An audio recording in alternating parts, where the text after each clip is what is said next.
As ever, health and safety should be taken seriously when using power tools for cutting worktops. Furthermore, you should familiarise yourself with the correct handling procedures. All such issues and more are dealt with in the installation leaflet enclosed with the installation kit.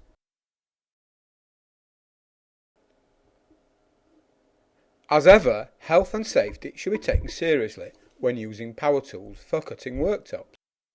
Furthermore, you should familiarise yourself with the correct handling procedures. All such issues and more are dealt with in the installation leaflet enclosed with the installation kit.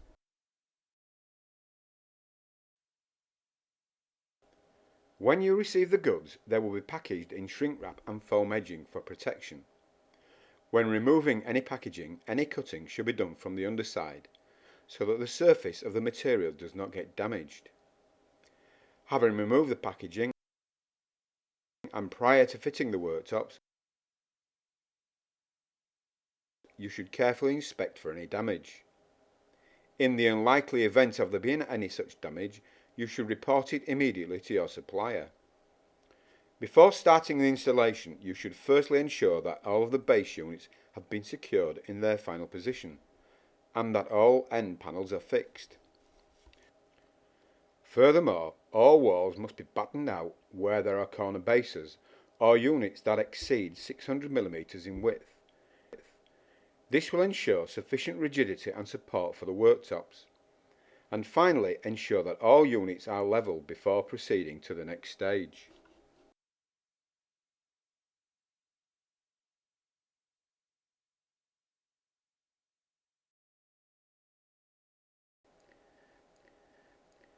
Having done all the necessary checking, and before anything is cut, there are a number of other things that need to be considered, such as making sure that any sink or hob you may have is located correctly.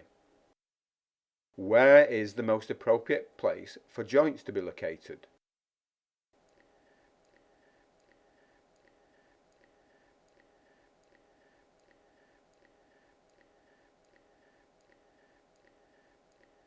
Further details of such considerations can be found in the installation leaflet.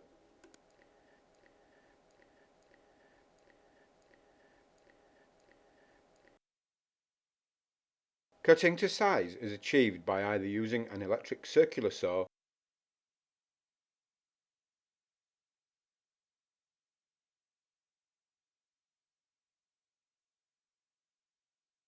or by trimming with a handheld router, running against a straight edge.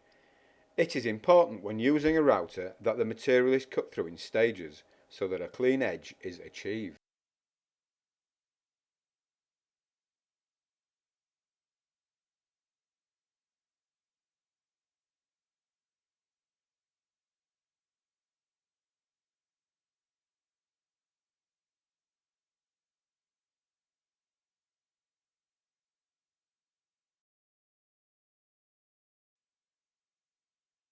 Worktop has been created, we can now check that the required overhang is being achieved. For this, we establish the amount of excess overhang we currently have and mark the back surface with the use of a scribing block, cut to the size of the excess that needs to be removed. The outside of the line of the required scribe is then sawn off with the use of the electric saw. The electric saw is also used if the worktop needs cutting to length. Any excess material can then be simply planed off with the use of a power planer.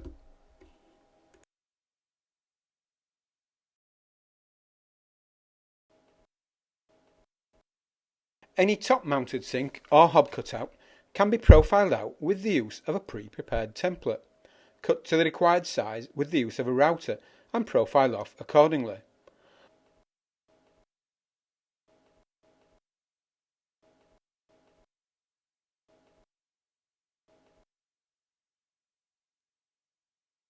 Always cut the depth in stages.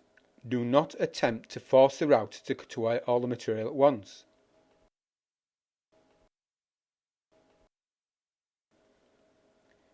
Having completed the cutout, we can then apply the desired edge detail to the cutout, again using the handheld router with the appropriate cutter. If the cutout is to be used for a hob, then it is essential to apply the reflective tape enclosed in the installation kit. This will prevent any excess heat from generating into the surface. Please note that where worktops are installed above washers or dishwashers, that the foil contained in the installation kit should be adhered to the underside of the worktop. This will protect the worktop from intense heat or moisture.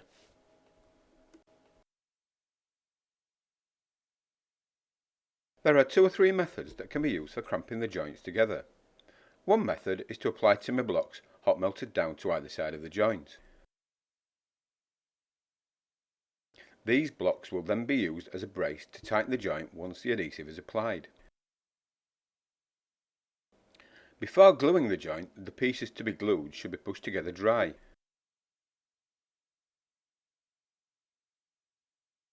To ensure that when they are cramped together, there are no gaps and that the joint is level.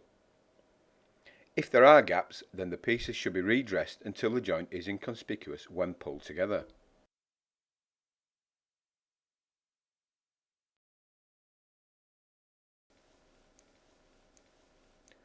Prior to bonding the joint together, it is essential to ensure that the areas to be glued are clean. These are cleaned with the use of the alcohol wipe contained in the installation kit. With the use of the adhesive and adapter enclosed in the installation kit, as well as the standard silicone gun, the 2 beads of adhesive are applied to the face of the joint, one at the top edge and one at the bottom edge. The pieces are then pushed together, ensuring that there is sufficient adhesive to squeeze out of the joint. The joint is then finally cramped up, ensuring that the joint is level. The more level the joint is now, the less sanding there is to do later.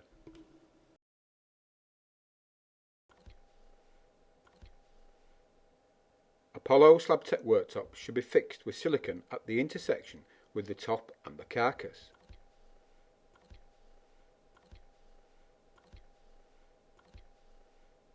Alternatively, worktops may be spot silicone to the surface of the carcass.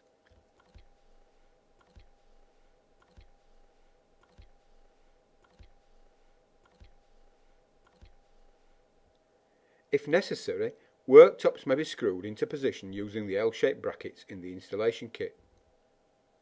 Brackets should be positioned so that the elongated holes run along the underside of the worktop, ensuring that lateral movement is possible. Always drill a pilot hole one size smaller than the screw being used and ensure the screw penetrates no more than halfway into the worktop.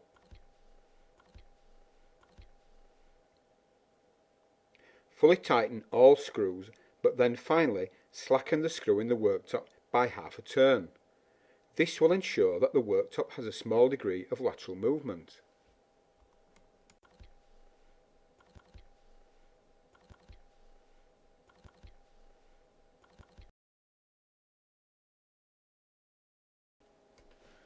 Once the adhesive has hardened to a hard rubber consistency, the clamps can be removed. The blocks tapped off.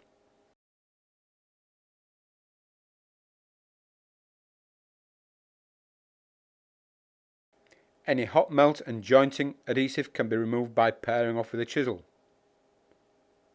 In order to bring the finish of the jointed area to match the rest of the surface, we go through the sanding procedure, starting with 100 grit,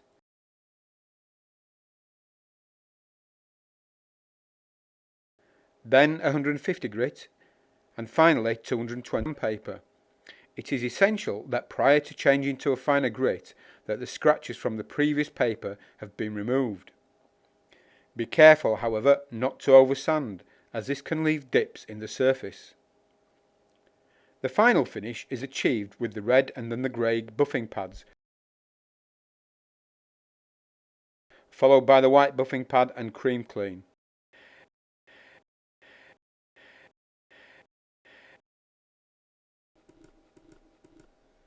The sink brackets are then placed in the 4 corners of the sink.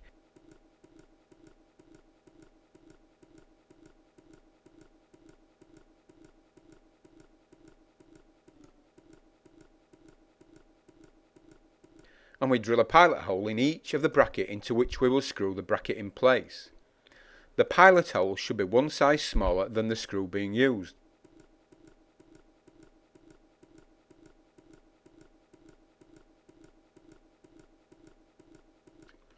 We then apply a silicone bead to the flange of the bowl, which is carefully positioned before securing the brackets.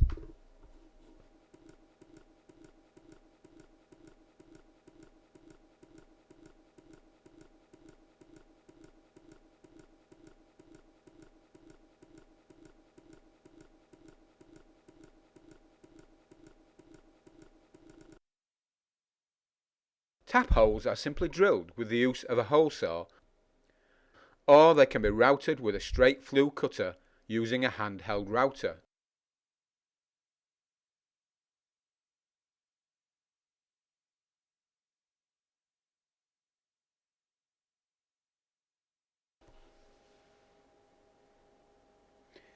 If required, it is possible to shape the edge of the worktop by simply routing the required radius or shape using a template such as the Apollo template pictured here to profile off. As always, it is important to profile off in stages. Do not attempt to force the router to cut away the material in one pass. Once the curve has been completed, finish in the usual manner with the 100, 150 and 220 grit sandpapers, followed by the red and grey buffing pads, and finally the white buffing pad and cream clean solution. Upstands are firstly cut to length and then fixed in position by applying silicone to the bottom edge of the upstand, and then to the back of the upstand. Hot melt is then applied to the back of the upstand to hold it in position while the silicone cures. If there are any joins in the upstand, then the joining procedure is followed, using the adhesive supplied with the installation kit.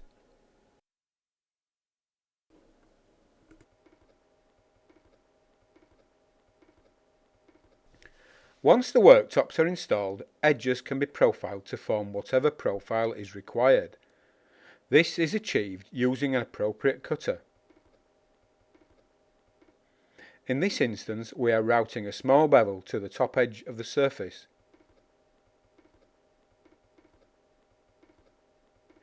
Using one of the router bits from the specially selected Apollo router bit set.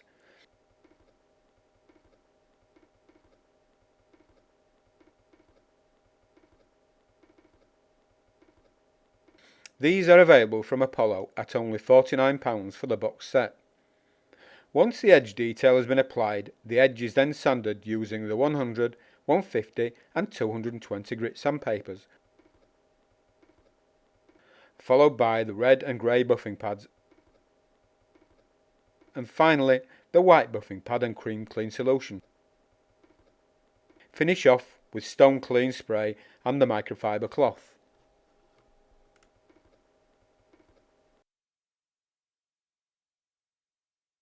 Everyday spillages such as tea and coffee can be wiped away with a clean damp cloth. Any mark more permanent can be sanded away following the usual procedure.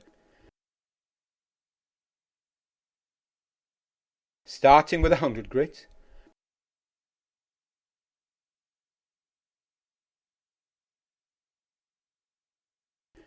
then 150 grit, and finally 220 grit sandpaper. It is essential that prior to changing to a finer grit that the scratches from the previous paper are removed. Be careful, however, not to oversand, as this can leave dips in the surface. The final finish is achieved with the red and then grey buffing pads.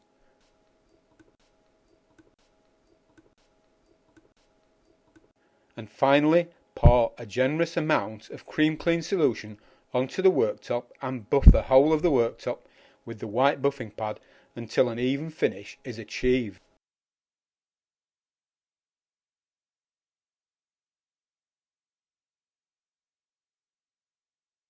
Then spray the worktop with stone guard and buff dry with the microfiber cloth.